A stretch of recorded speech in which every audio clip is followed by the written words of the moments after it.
Good morning, all. This meeting is called to order. Mr. Trobman. Chairman, Commissioners, good morning. Les Trobman, General Counsel. We have one commenter this morning. Mr. Sully, you want to come up here and introduce yourself for the record?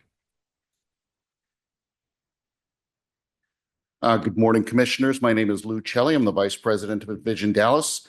We're out in Farmers Branch, Texas. It's an honor to be here today. And I bring greetings from our CEO, Michael Monteferrani, and wishes for happy holidays for everyone. Now, I know generally that people standing at this microphone are bringing either issues or complaints. And today we decided that we wanted to share with you some of the good work that's being done, not only in the community, but based on the policies and the funding that you have offered and that you work with us and some of our partners like WorkQuest on. I know that you can't respond today, so I will ask that if you do have any questions that we can connect later, or you're welcome to actually visit our facility. We have an open invitation for you, and we would also be welcome to come back or be very willing to come back and offer testimony on an official basis later on to give an update about some of the work that we're doing in the community. As you can see from the written comments that we provided, we're a large manufacturer located here in Texas, putting Texans to work for Texans with Texas money and contributing to the tax base of Texas. One of the things that we're most proud of is the ability to put people to work who struggle in sometimes finding other forms of employment. We not only provide employment, training, but as you'll see from our public comments, we have a variety of programs that help them through their social life as well, really giving them a much more well-rounded and well-balanced life. And that's a direct reflection on this commission, on this body, and the state of Texas, who have made special efforts to reach out to the community and ensure that they have the tools and the money and the support that they need to be successful. So we started out as a federal program, and when we moved here to Texas and we worked to take over Texas Lighthouse for the Blind, an organization that you're probably very well familiar with, we wanted to make sure that we brought the best practices that we had developed over the past 95 years and implement those here in Texas. So we're very proud to be here. No, I only have 3 minutes, so I wanted to make sure that I used my time well and invited you to our 220,000 square foot facility that we just recently renovated and had our ribbon cutting and our grand opening about a month ago, where the old AT&T call center used to be that had sat languishing for over a decade. We rehabilitated that, and now we've got an additional 70,000 square feet that we haven't developed yet that we're looking forward to putting more Texans to work in. I also wanted to make sure that we recognized, the great work and the great support that we're getting, not only from the employees here that you oversee, but also from the partners that you work with, with Ed Cerna and Fred Weber, Juan, Kelvin, Roxy and Ray. They've been, really instrumental in ensuring that we're aware of the opportunities that are available, that we're taking care of the people of Texas the way we should be. And it's been a wonderful and marvelous relationship. And I would absolutely welcome an opportunity to come back and give a more formal presentation. So that's about the extent of my 3 minutes. And I thank you for entertaining me this morning. Thank you very much. All right, let's move on then to agenda item 3, no cases to reconsider. Correct, no cases. Let's see, on tax liability cases, no cases on docket 51. So nothing for agenda item 4. Correct. Nothing on 5, nothing on 6. Correct. On agenda item 7, we have no wage claim cases pulled for additional discussion, but I bet there's others. Yes, sir. You should have received the wage claim short form dissent list for docket 51. I'll move to accept staff recommendations on the wage claim cases on docket 51. I second the motion, except for those cases which I am dissenting, as reflected on wage claim short form dissent list for docket 51.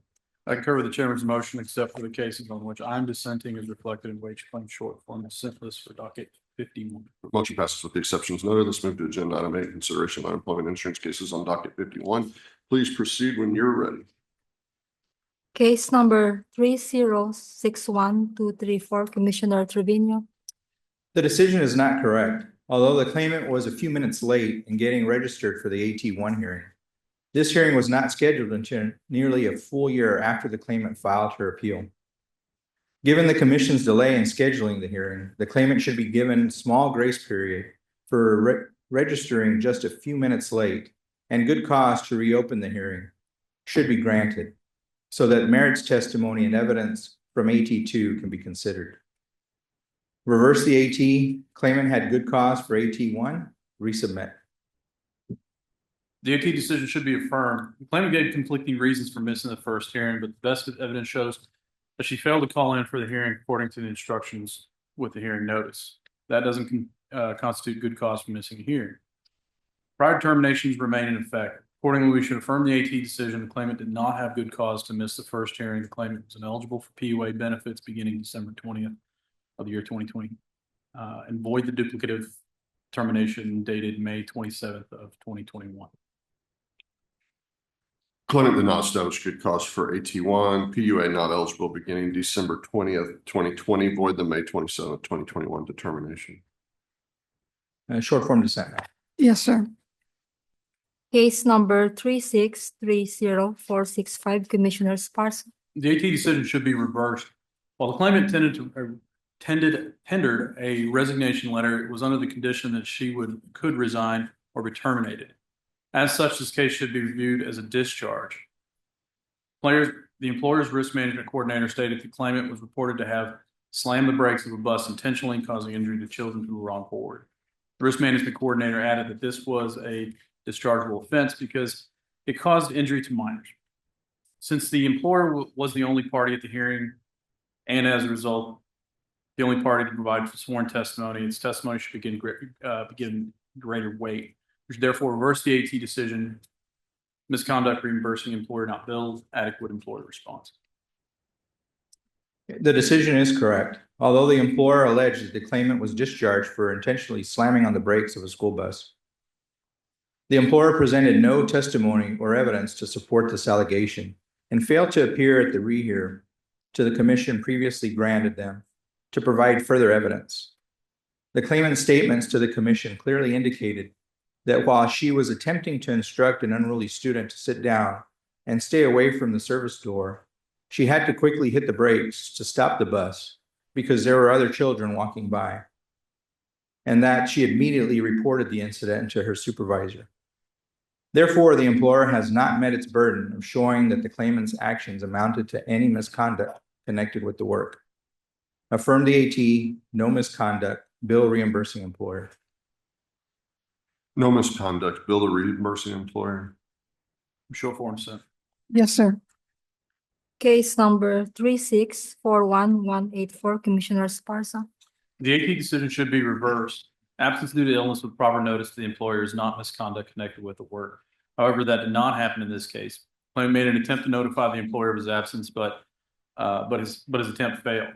The claimant also admitted in a fact-finding statement that he did not leave a message when trying to call the employer. In addition, the claimant knew enough to text the employer the day after his absence, but failed to use the same method on the day of his absence. The employer testified that the claimant received a written warning regarding his attendance and was notified that his job was in jeopardy. Therefore, the claimant's failure to notify the employer of his absence constituted work-connected misconduct. As such, we should reverse the AT decision misconduct. The AT decision is correct. The claimant was discharged for missing work due to an illness. He was unable to work on 7/5 of 23 because he was sick from food poisoning.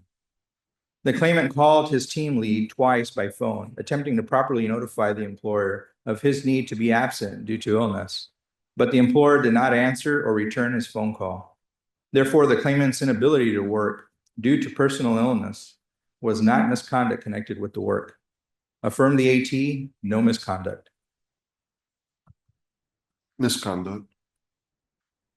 Short form dissent. Yes, sir. Case number 3641546, Commissioner Sparsa. The commission should grant a rehearing in this case on the timing of this issue. The employer witness stated that the person who filed the protest was the company owner, who was not present nor available for the hearing. Moreover, the employer witness also stated that none of the present employer witnesses at the hearing had any firsthand knowledge of the receipt of or response to the notice of the claimant's unemployment filing. Because the company owner was not available for the hearing, we should rehear the case for timeliness testimony from its witness. Rehear. The AT decision should be affirmed. The notice of application for benefits was mailed to the employer's correct address of record with the commission on July 27th of 23. The employer received the notice at its address of record, but did not respond until after August 10th of 2023 deadline. The employer provided no reason for the late protest. Therefore, the employer has not shown any exception to the timeliness rules. Affirm the AT late employer protest. Rehear. We will rehear the case. Case number 3658012, Commissioner Trevino. The AT decision is not supportable. The claimant was discharged for allegedly violating the employer's conflict of interest policy. The employer did not inform the claimant that he was required to disclose that his work would be supervised by a relative, and he was unaware of any policy requiring him to disclose this relationship. And he reasonably assumed that the employer was aware of the relationship since his soon-to-be father-in-law participated in the hiring process. Since the claimant did not knowingly fail to follow the employer's policy by disclosing the personal relationship with his supervisor, and because the employer provided insufficient evidence to establish that the claimant knew that he was required to inform the employer of this relationship, his action should not be considered misconduct connected with the work. Reverse the AT, no misconduct. We should affirm the AT decision. During the job interview and after he was hired, the claimant failed to disclose that his father-in-law would be his direct supervisor. Because the claimant violated the employer's conflict of interest policy, he was discharged for misconduct connected with the work. Affirm the AT decision, misconduct. Rehear to get the employer's policy on this issue. We have not yet achieved a majority vote. I'll agree with the chair to rehear. We'll rehear the case, sir. Thank you. Case number 3696337, Commissioner Sparsa. We should affirm the AT decision. The claimant had been instructed to return to work after her medical appointments, but claimed that bad traffic prevented her from returning in a timely manner. The employer's investigation revealed that the claimant admitted at the hearing that she'd been spending hours shopping and visiting friends after her appointments. However, when the employer questioned and confronted her with the result of the investigation, the claimant repeatedly denied her true whereabouts. Because the claimant was dishonest with the employer about her use of leave time, she mismanaged her position of employment, and accordingly, we should affirm the AT decision of misconduct, no chargeback. The decision is not supportable. The claimant was approved for FMLA to attend medical appointments 3 days a week. The employer had already confirmed with the claimant's doctor that these were full day treatments. Despite this, the employer later asked the claimant to return to work after her medical appointments. When the claimant said that she couldn't return to work after her appointments, the employer sent investigators to follow her to her next appointments. After the investigators reported that the claimant ran some personal errands after leaving the doctor's office, the employer discharged the claimant for falsifying time. Since the claimant took approved FMLA to attend medical appointments, and since the employer had already confirmed with her doctor that the treatments required her to be off for the full day, the claimant was neither required to return to work following the appointments, nor had any warning that running a few personal errands after her treatments would result in termination. Therefore, the employer discharged the claimant for reasons other than misconduct connected with the work. Reverse the AT, no misconduct, chargeback. In the alternative, this case should be reheard so that additional evidence provided in the claimant's appeal to the commission can be entered into record and both parties questioned about the evidence. Misconduct, no chargeback. Short form dissent. Yes, sir. Case number 3730382, Commissioner Trevino. The decision should be modified. The claimant did not willfully fail to disclose material facts to the commission affecting her entitlement to benefits. The claimant provided credible testimony that she accurately reported her wages earned from the 3 separate employers. At the time the claimant filed her payment request, she had not received any bonuses, and there was no place for her to report the bonus earnings if she ever did receive them. Even if this is the case, the claimant needed to report these earnings. Her failure to do so is an understandable mistake, and she had no intent to mislead the commission in order to increase her benefit amount. Therefore, a finding of fraud is not appropriate in this case. Modify the AT, no fraud, recalculate overpayment based on wages earned by the claimant. The AT decision is supportable. Beginning with the first week of her unemployment claim, the claimant underreported her earnings despite having collected UI benefits in a prior claim year and having been informed how to properly report her earnings.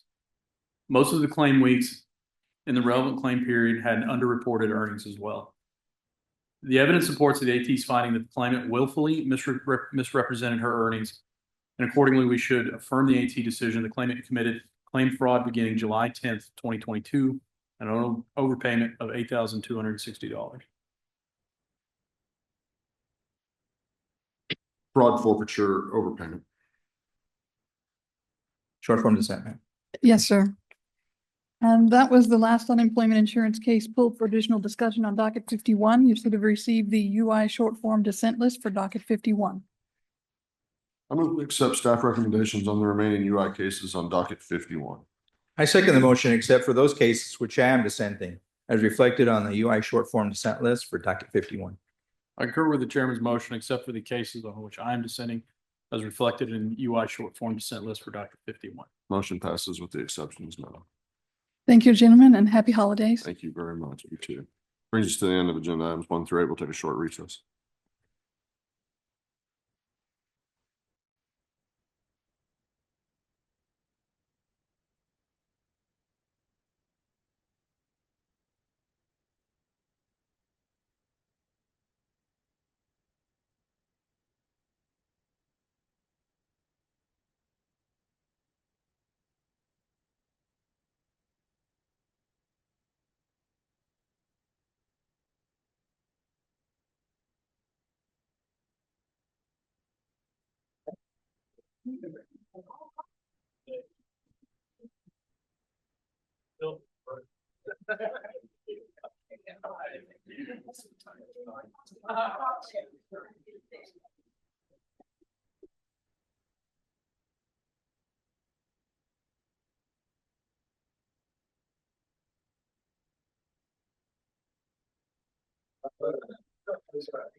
This is agenda item 9, purchasing from people with disabilities advisory committee report on program performance measures and targets.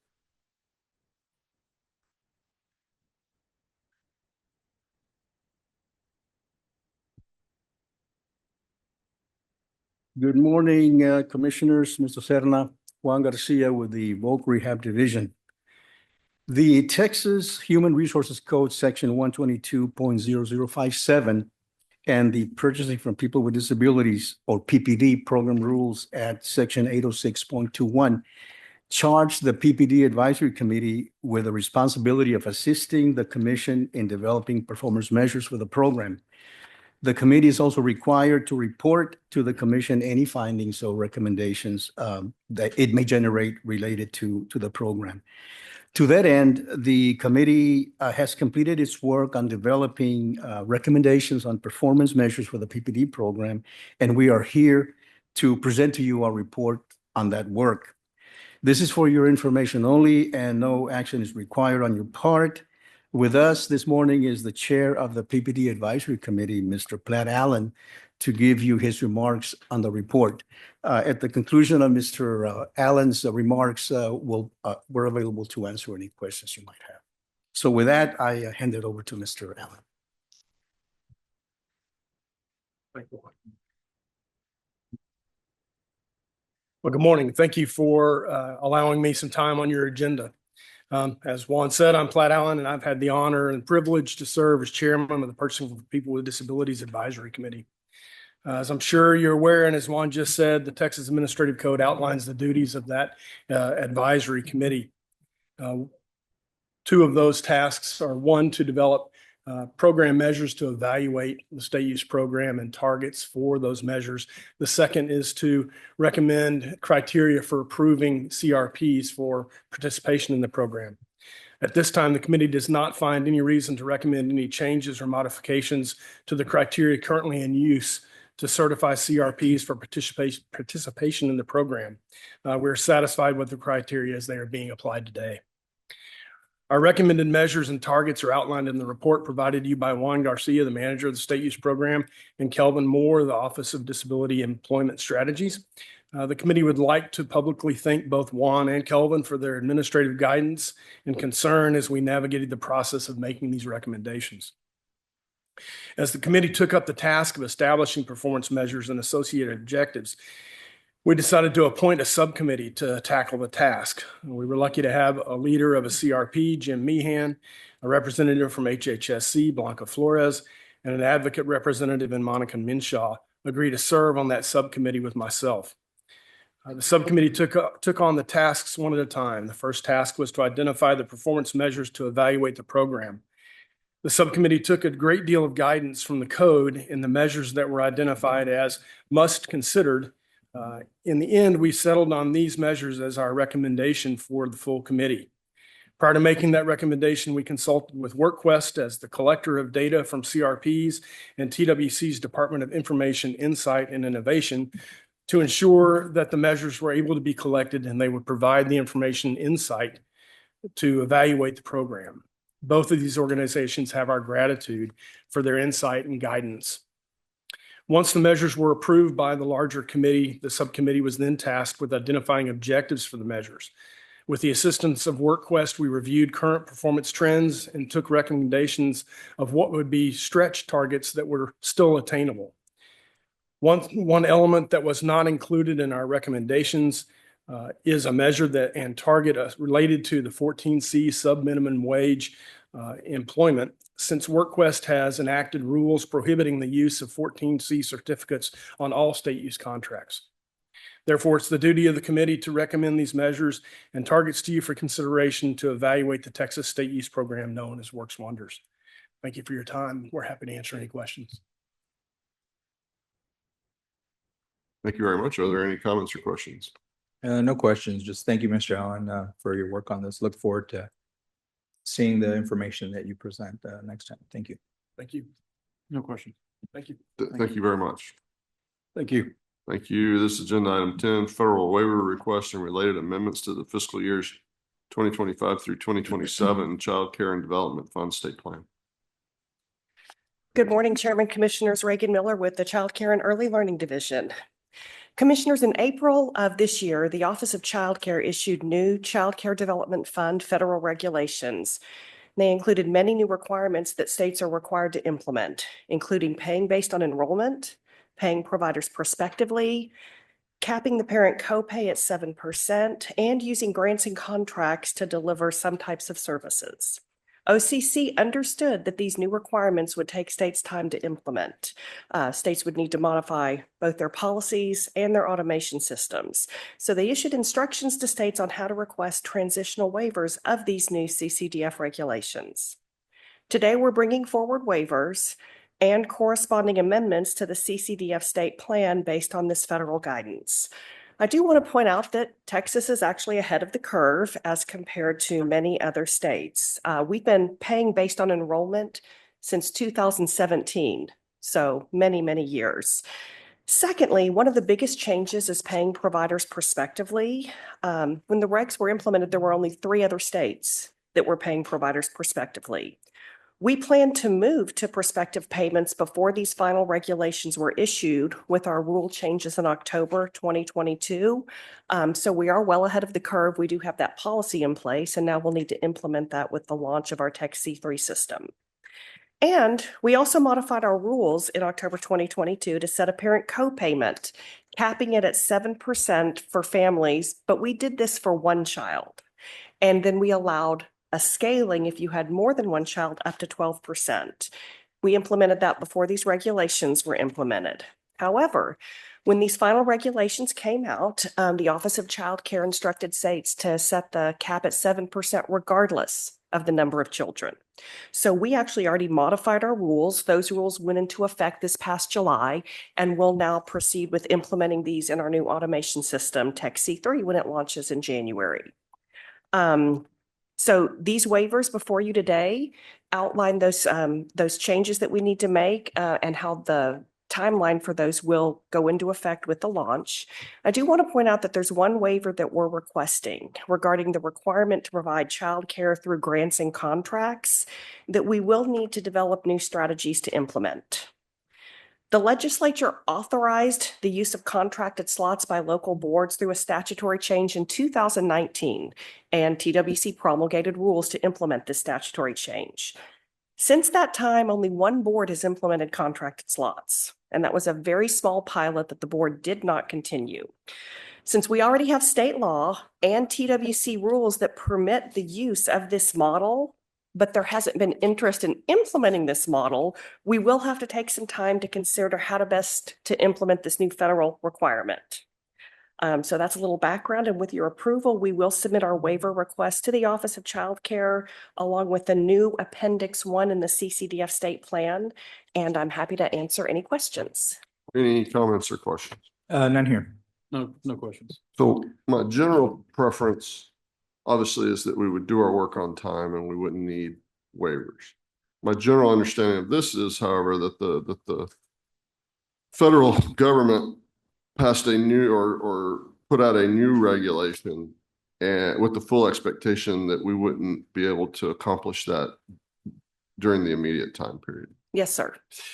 So what we're doing right now is making an amendment to the plan we filed back during the summer saying we're not going to get it done this year, but this is when we're actually going to get it done. That is correct. Which is what they asked us to do. It is. And did in fact the federal government also give us a procedure to implement a waiver on the rule that they said they wanted, that they now told us how to write a waiver for? Yes, they did. That's what happened. Okay. The new computer program thing, January? Yes. It's been we've had several target release dates. You are correct. The Texas Child Care Connection, or TWC, is scheduled to launch on January 13th. We did have some prior launch dates based on input from the boards. We have modified the schedule. This is the last postponement that we're going to approve. We approved this last one so that boards would be fully staffed and we wouldn't launch prior to the holidays when they were expecting to have many staff taking time off. So January 13th is our tech secret January launch. 13th. Yes, sir. That's not a Friday, is it? It is not a Yeah, Friday. good. We got rid of that one this month. Yeah, we did knock that out. Is the new computer program thing, is it set up? Is it part of Work in Texas or is it its own separate thing? It is its own separate thing. We have connections. We have IT connections so that we share information with that system. Okay, but we're not like, the new thing's not going to be dependent on Work in Texas to get something done. It's going to do its thing and it'll report information as needed to the other. That is correct. So the computers are talking among themselves now. Yes. Well, we expected that. All right, any other questions or comments? Is there a motion? Chairman, I move that we approve the Child Care and Development Fund waiver request and the corrective action plan for inclusion in the CCDF state plan and for submission to the Office of Child Care as described in the discussion paper and recommended today by staff. A second. Good move, second. The vote's unanimous and the motion carries. Thank you. Let's move then to agenda item 11, RESEA funding distribution for the subsequent meetings pilot. This will be for phase 1, year 2. Morning, Chairman, Commissioner Trevino, Commissioner Sparks, and Mr. Cerna. For the record, my name is Dawn Cronin with the Workforce Development Division. Before you today for consideration is the RESEA BCY 2025 subsequent meeting pilot funding request for phase 1, year 2 funding. In 2023, the RESEA grant was required to use no less than 25% of the awarded funds for interventions with strong causal ratings that showed on an evidence-based reemployment interventions and strategies. That particular percentage is going to increase for fiscal year 25 to 40%. And as described in the discussion paper in your meeting materials this morning, in 2023, of September of 2023, the commission approved staff's request for a staffing and funding model to execute this pilot with 12 boards. The second year of the subsequent meeting pilot, phase 1, year 2, began on October 1st and will cost $2,916,000 to implement. Staff recommends the funding distribution of RESEA funds for the subsequent meeting pilot, phase 1, year 2, to the boards as outlined in your briefing materials. And I'm happy to answer any questions you might have. Any comments or questions? None here. No questions, Mr. Chair. Or is there a motion? Chairman, I move that we approve the funding distribution to the RESEA funds to the boards for subsequent meeting pilot phase 1, year 2, as described in the discussion paper and recommended today by staff. I second. Been moved and seconded and the vote's unanimous. This is agenda item 12, RESEA funding distribution for the subsequent meetings pilot phase 2, year 1. Correct. Thank you, Go sir. ahead. Again, for the record, my name is Dawn Cronin, Workforce Development Division. Before you this morning is the second discussion paper to expand the subsequent meeting pilot to address the evidence-based intervention increase of 40% required by the RESEA grant. The subsequent pilot 2 will include 9 additional boards and require claimants to attend either 1, 2, or 3 meetings with Workforce Solutions staff and evaluate the impact of each individual meeting. The first year of the subsequent meetings pilot phase 2 is anticipated to begin in March of 2025 and will cost an estimated $3.54 million to implement. This is being funded with carry forward funds and the evaluation carve out required by the grant. Staff recommends the funding distribution of RESEA funds to the subsequent meeting pilot phase 2, year 1, to the boards as described in your briefing materials, and I'm happy to answer any questions you might have. Any comments or questions? None here. Just a comment. I'm happy to see this expansion happen, but also primarily to see more ability that the state's taking on to provide tools and services that involve the artificial intelligence tools that we're helping with mock interviews. I think we've taken the initiative, especially with our interns, our Texas Interns Unite programs to make sure that those students are getting that face-to-face, or even in this case, that some kind of feedback loop on interviews. I think that's very important. I don't think I'd be here today without having somebody correct me a million times about how to answer the question of what is your worst characteristic. But no, I'm glad to see that's in there as an initiative. So I appreciate that. Yes, sir. That is one of the components. The big interview is an AI-based. Okay. I didn't Learning know what platform. software, but yeah, I think Yeah. I've already talked about those. That's one of the tools that we're implementing for the RESEA program. Great. Is there a motion? Chairman, I move that we approve the funding distribution for RESEA funds to the boards for the subsequent meeting pilot phase 2, year 1, as described in the discussion paper and recommended today by staff. How do you second? So moved second, motion carries. Thank you. Thank you. This is agenda item 13, annual occupational shortage report to the governor, lieutenant governor, legislature concerning existing and projected shortages in high demand, high wage occupations. Good morning, Chair Daniel, Commissioner Trevino, Commissioner Esparza, Mr. Serna. For the record, my name is Mariana Vega. I'm the Director for Labor Market Information Department, part of the Information, Innovation, and Insight Division. Today, for your consideration and possible action, you do have before you the annual report on growth occupations to the governor, lieutenant governor, and legislature regarding existing and projected shortages in high wage, high demand occupations. Your offices did receive a copy and were briefed on the report. For this report, we did examine over 800 occupations, segmenting them by the 13 major industries identified in Texas Labor Code, Section 302.019. We did define high wage, high demand jobs as those occupations where the annual median pay is estimated to be more than the statewide median wage of $45,972 a year, with an expected employment change greater than or equal to 400. We did use long-term projections to identify those high demand fields and potential career opportunities, which do provide valuable input into the career decision-making process. We also used other labor market information to provide some insights and economic highlights for each of the industries identified. Today, we are asking for commission approval of the report with permission to make minor non-substantive changes before we prepare the final layout that we will publish on our website. That does conclude on my remarks. If you have any questions, I'll be more than happy to answer those. Any comments or questions? None here. No, sir. Commissioners, there is an opportunity statutorily for us to provide any recommendations to the legislature. Based on this report that we're looking at, staff didn't present any, and we haven't typically. It is something that we have the authority to do per the legislature. If there's anything you feel strongly about in terms of a legislative recommendation as a result of this report, we probably need to vote on that right now so they can get this report shaped up and get it in. And if there are none, that's fine too. We're not required to make recommendations. We just have the ability to do that. Should we have any?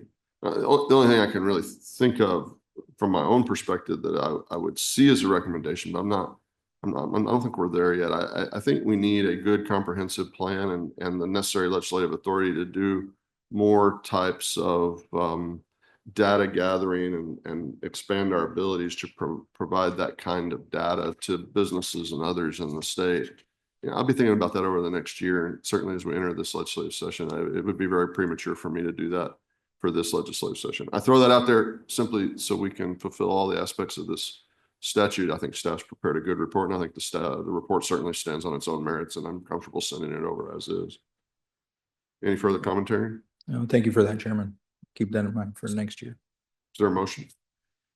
Chairman, I move that we approve the 2024 annual report on growth occupations for submittal to the governor, lieutenant governor, and the legislature as recommended today by staff.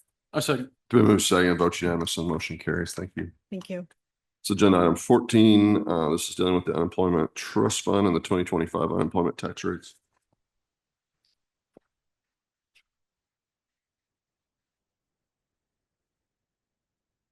Good morning, Chairman, Commissioners. Mr. Cerner, for the record, Chris Nelson, Chief Financial Officer. This morning, I'll walk through you the ending trust fund balance for 2024, which ended September 30th of 2024. And then I'll walk you through the discussion paper that follows. As of October 1st, September 30th, TWC finished the UI trust fund. It finished with the ending balance of just over $1.5 billion, which is on 1.08 of the schedule under the 2024 column. Just above the floor, which is on 2.01, row 2.01 of 1.322 billion. So we ended the year above the floor. All information related to benefits paid and taxable wages has been computed by the tax department. And I'll walk through the discussion paper now on the tax rates for 2025. So using the statutory computations in the Texas Unemployment Compensation Act, TWC has calculated a replenishment ratio, which is designed to recapture half of the non-effective charges for the prior year that goes into the general tax, a replenishment ratio of 1.21. It's also calculated a minimum tax rate of 0.29%, and that's employers that do not pay a general tax rate. It is also calculated a maximum tax rate for those that are at the maximum 6% rate of a maximum rate of 6.29%. And then it has calculated a replenishment tax of 0.19%. By statute, the commission have authority to adjust the replenishment tax, the deficit tax, and the obligation assessment rate. There is no deficit tax since TWC ended above the floor, as I stated earlier, and there is no obligation assessment since TWC has no outstanding Title 12 loans or bonds. For the replenishment tax, it's calculated at 0.19%. The prior year rate was 0.15%. Now, based off those rates, if you go back to the schedule on the 2025 column, based off those computed rates, I'm projecting with the ending balance of 1.5 billion, starting as the new balance for 2025, I'm projecting 2.146 billion of new revenue. Holding benefits paid, which is on 1.07, at 2.866 billion, which is equal to what we paid last year. The controller has not come out with their estimated unemployment insurance UI rate for 2025, but this is holding benefits at the same rates as 2024. That would leave us with those rates, an ending balance of 1.3 billion, just slightly below the projected floor of 1.349 billion, which if it does happen this time next year, the computation of a deficit tax would come into play. But that's also dependent on the amount of benefits that actually get paid out and the taxable wages and the floor over the next 12 months. So that concludes my comments. I'd be happy to answer any questions.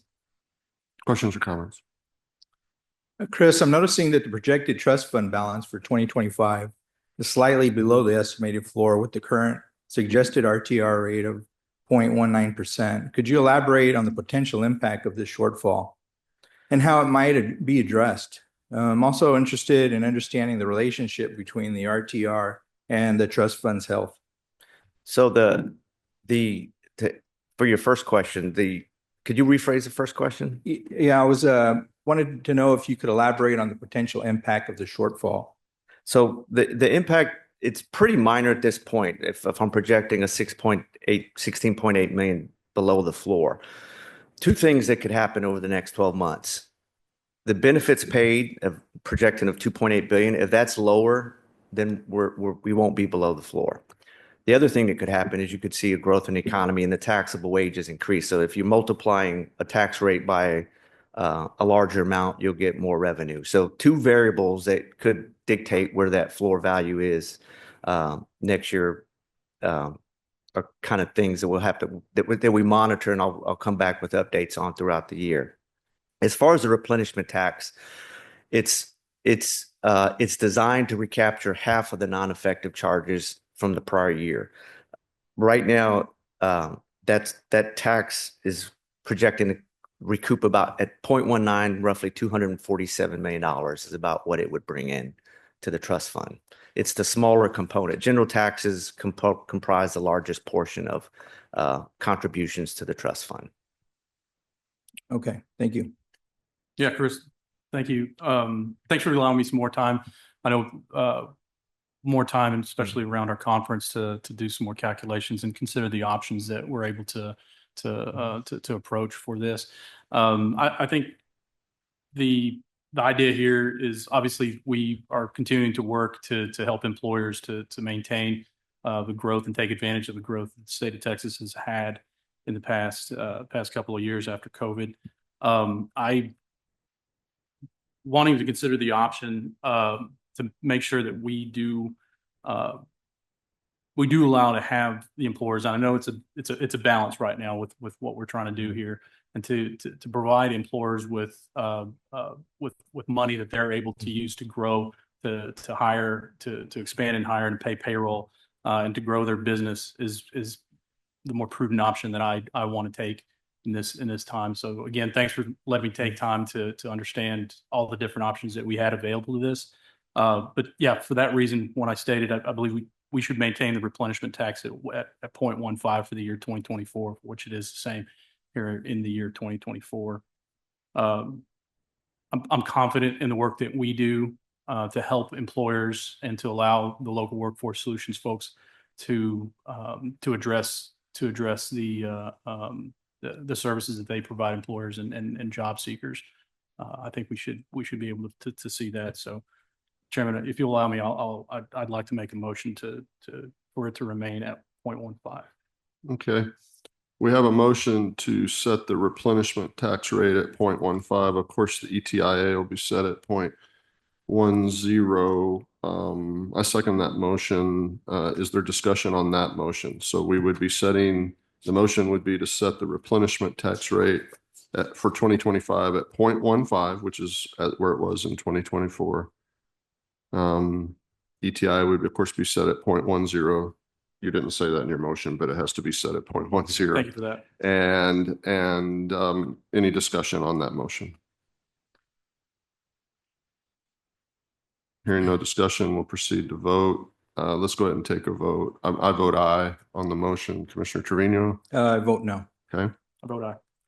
There are 2 ayes and 1 no, and motion carries. We'll set the 2025 tax rate at 0.15, ETIA 0.10 to be the same as the 2024 tax rate. Thank you. All right, thank you.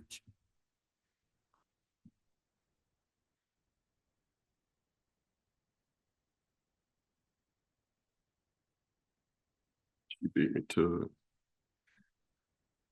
it. I got too many pages to turn through. You're more efficient than me this morning. This is agenda item 15, board nominees. Good morning. I walk fast. Chairman, Commissioners, Mr. Serna. For the record, Patricia Martinez, Workforce Development Division. Today for your consideration, we have a workforce board nomination for Workforce Solutions Brazos Valley. Staff is recommending approval on the presented nominee, and I'm here to answer any questions you may have. Any questions? None here. No questions. You moved that quickly and that efficiently, and they made you walk all the way up here for one nomination. Yes, sir. That's what happened. Yes, sir. I'm committed. That's kind of Christmas present that just keeps on giving right there, isn't it? No discussion. Is there a motion? Chairman, I move that we approve the local workforce development board member nominees for Workforce Solutions Brazos Valley as presented today by staff.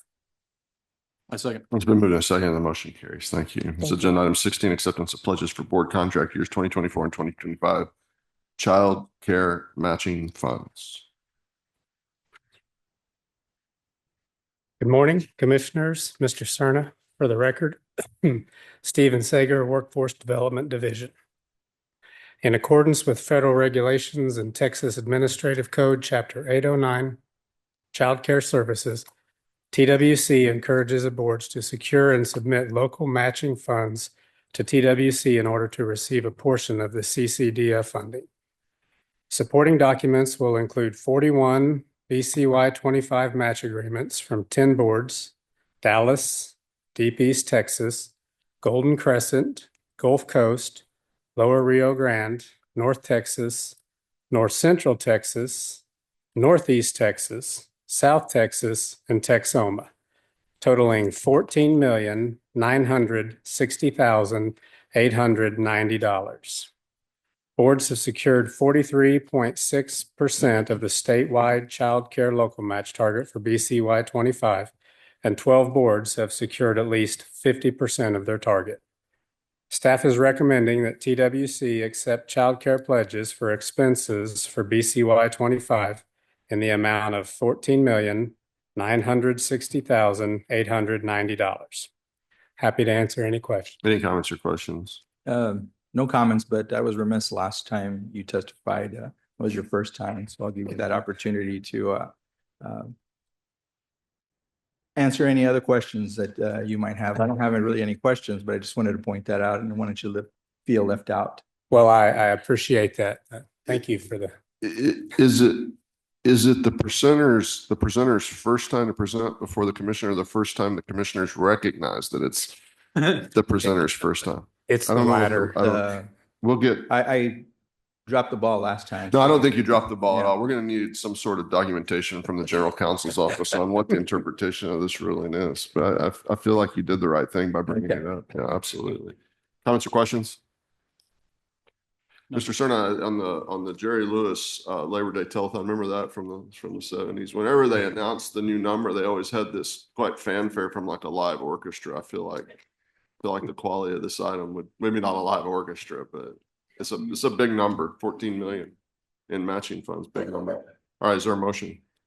Chairman, I move that we approve the acceptance of child care pledges for donations, transfers, and certifications of expense for board contract year 2025 in the amount of $14,960,890 as recommended today by staff. A second. It's been moved and seconded and the motion carries. Thank you. Thank you. This is agenda item 17, legislative proposals by the Texas Workforce Commission to the 89th Texas Legislature. Is that a new tie? Man, that makes legislative reports worthwhile. You better get some sunglasses.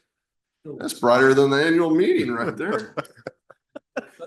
You better get some aloe vera or something. Good morning, Chairman Daniel, Commissioner Trevino, Commissioner Esparza, and Mr. Cerna. For the record, Michael Britt, Governmental Relations, and my tie. This morning, I'm presenting for your consideration TWC legislative proposals for the 89th Texas Legislature. These proposals have been submitted by the Fraud Deterrence and Compliance Monitoring, Vocational Rehabilitation, and Workforce Divisions. I'll lay out each proposal for your consideration and possible action. After I lay out each proposal, I'll pause for your discussion and action before moving to the next proposal. I do have division staff in the audience in case you have any technical questions that they need to address. And with that, we will begin with legislative proposals from the Fraud Deterrence and Compliance Monitoring Division. Beginning on page 4 of your materials in the packet is a proposal related to the confidentiality of fraud detection and prevention information. This proposal would create an exception to the Texas Open Records Act to accept TWC fraud-related contracts, data, and protocols from disclosure under the Texas Open Records Act and the Texas Government Code. Okay, any comments, questions? None here. None on this. Do you guys want to vote on each of these when they roll out one at a time? Probably all just all together. You want to do it all together? So let me do this then, in light of that. Are there any objections to this one? None. Moving on. Okay. On page 6 is a proposal related to wage claim confidentiality. This proposal would create an exception to disclosure under the Texas Open Records Act to accept personally identifiable information of wage claimants from disclosure under the Texas Open Records Act. Comments or questions? None. No, Is there any objection? no objections. Moving on. On page 8 is a proposal for amendments to Chapter 2308 of the Texas Government Code. This proposal would make 3 changes to Texas Government Code Chapter 2308. It would require that partnership agreements between local workforce development boards and chief elected officials be reviewed and updated if necessary at least every 10 years. Would require that at a minimum, local workforce development boards must establish an audit committee, which is responsible for overseeing financial reporting and disclosure requirements of the board, and would stipulate that TWC must approve of a board's fiscal agent at least every 5 years, and would also provide that TWC could at any time revoke the approval of a board's fiscal agent and direct that a board reprocure or redesignate another fiscal agent. Questions or comments? None here. I do have a comment on this.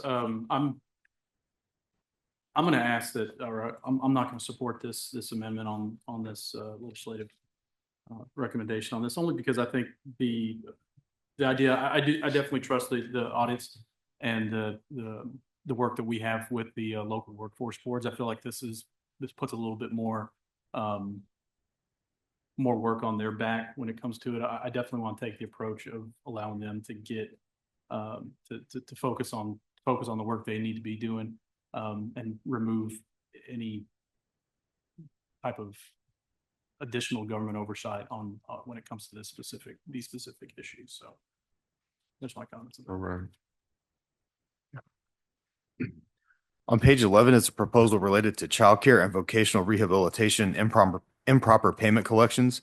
This proposal would amend the Texas Labor Code to provide that TWC may use the administrative lien and levy provisions of the Labor Code for the collection of improper payments which occur under the childcare and vocational rehabilitation programs. Comments or questions? None here. No questions. Any objections? None here. All right. I'm good. All right. Next on page 13 is the proposal to modify the definition of last work. This proposal would amend the Texas Labor Code to define an unemployment insurance claimant's last work and person for whom the claimant last worked to mean an employer with a liable TWC tax account. Questions or comments? No question. Chuck, is this you or Jason on this one? I got questions.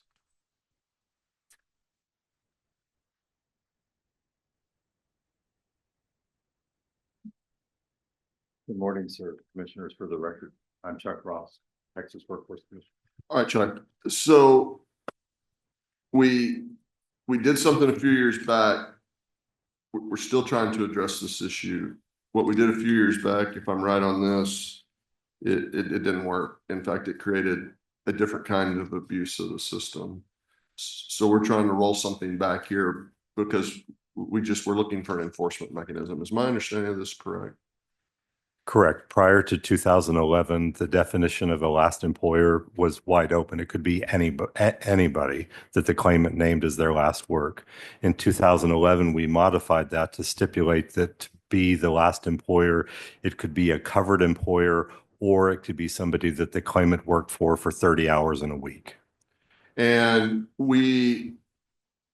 is it accurate that we were seeing instances where people were impersonating both an employee and the employer? That it really wasn't an employer, they just created a false narrative about their last employer. It didn't even necessarily have to be false. It could be somebody, for example, that mowed or did yard work for their neighbor for 4 days in a week. That qualified them under the statute. And then they were using that to qualify themselves for unemployment benefits. Correct. Yes, sir. More than likely avoiding a prior disqualifying job separation. And this proposal would take, it's in effect recommending a statutory change to remove the 2011 change and take us back to what was there before, or is it strengthening it in some way? It's strengthening it. Okay. And just tell me a little bit about how it strengthens it.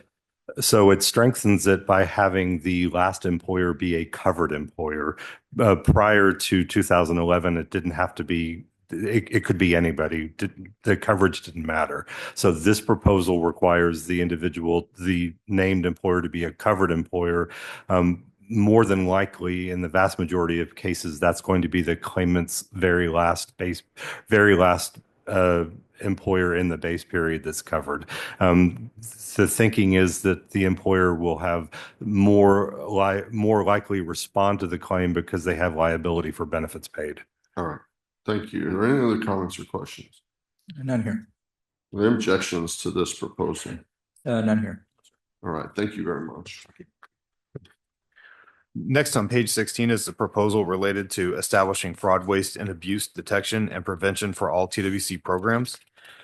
This proposal would amend the Texas Labor Code to specifically require that TWC have fraud, waste, and abuse prevention and detection authority over the Vocational Rehabilitation, Childcare, and Workforce Innovation and Opportunity Act programs. Comments or questions? None. None. Any objection? None here. No objection? No objection. Thank you. Thank you. The next proposal on page 19 of your materials is from the Vocational Rehabilitation Division.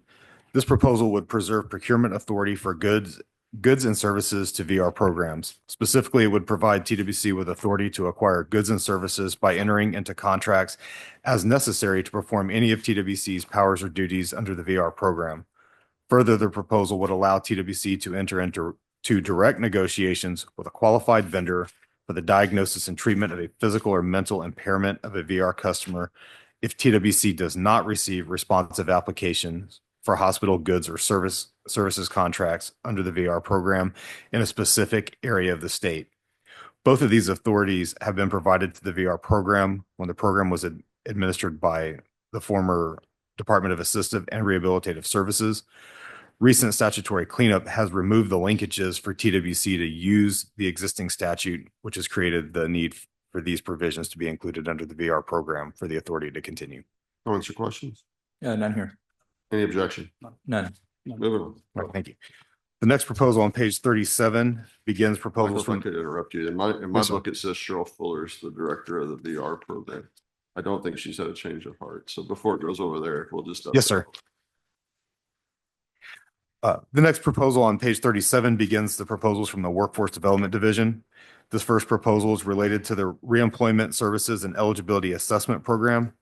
This proposal would amend Texas Labor Code to expand UI claimant participation in certain reemployment services such as RESCA, regardless of the claimant's likely to exhaust benefit score, and allow flexibility for claimants to be scheduled for successive RESCA services. Any comments or questions? None here. None. Any objection? No objection. None. Moving on. All right.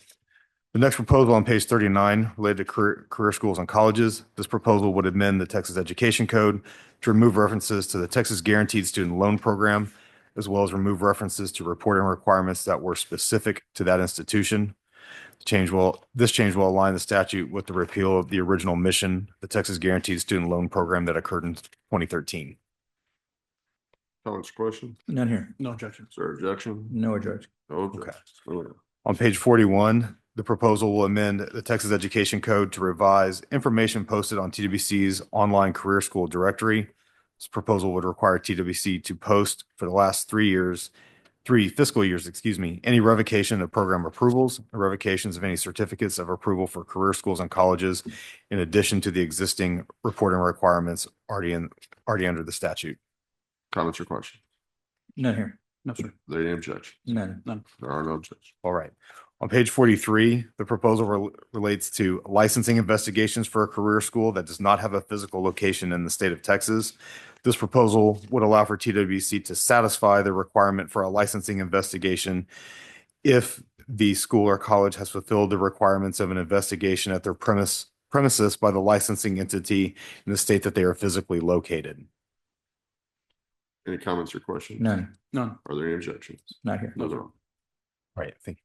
On page 44 is a proposal related to required postings by career schools and colleges that do not physically operate in Texas.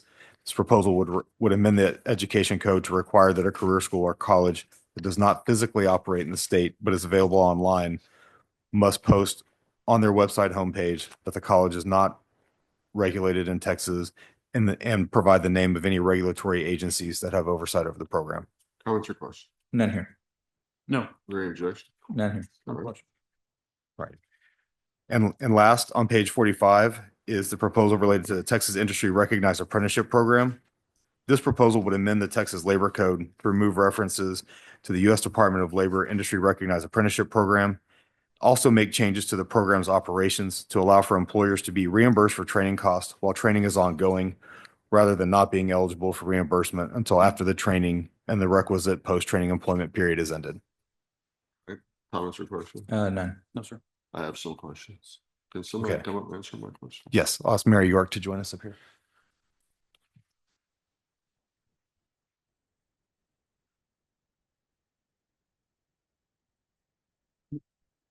Good morning. I'm Mary York with the Workforce Development Division. So there's several changes here for the Texas Industry Recognized Apprenticeship programs. I just want to make sure that my description of this is correct. It would appear to me, based on these, we've taken some lessons we've learned from our successful Chapter 133 registered apprenticeship program And it looks like we're making or proposing to make some modifications to the way this tire program, which was constructed very differently in the beginning, to make this easier to use. It looks like for both apprentices and for the employers that actually employ those apprentices. Is that correct? Yes. And this, what has been a particular problem is payment timelines and some things like that. This has been kind of a constant refrain from folks that are wanting to use this program. We have heard from employers that they would be more likely to use the program if we changed, updated the reimbursement There was schedule. a significant gap in Yes. when the thing happened and you got paid. It's like 18 months or something. Like Yes. that. Yeah. Okay. All right. Any other questions or comments? None here. No, I appreciate this one. All right. Any objections to this one? None. No. No. All right. Thank you. All right. That's it. Do we have a vote on the package as a whole? Yeah, we'll do that. All right. Is there a motion here? Chairman, I move that we approve the legislative proposals for the 89th Texas Legislature as presented today, or as presented here today. I'm going to say it because you do have one objection. I do, if I may clarify, Please. the, going back to page 8 on the amendments to the government code, 2308. My issue was not that this is needed. I think it's needed in specific areas that I would hope we were able to conduct this in a workforce development letter, working with any of those issues. So if that could be somehow pulled aside and brought up at a later date, I think that's what I'll say.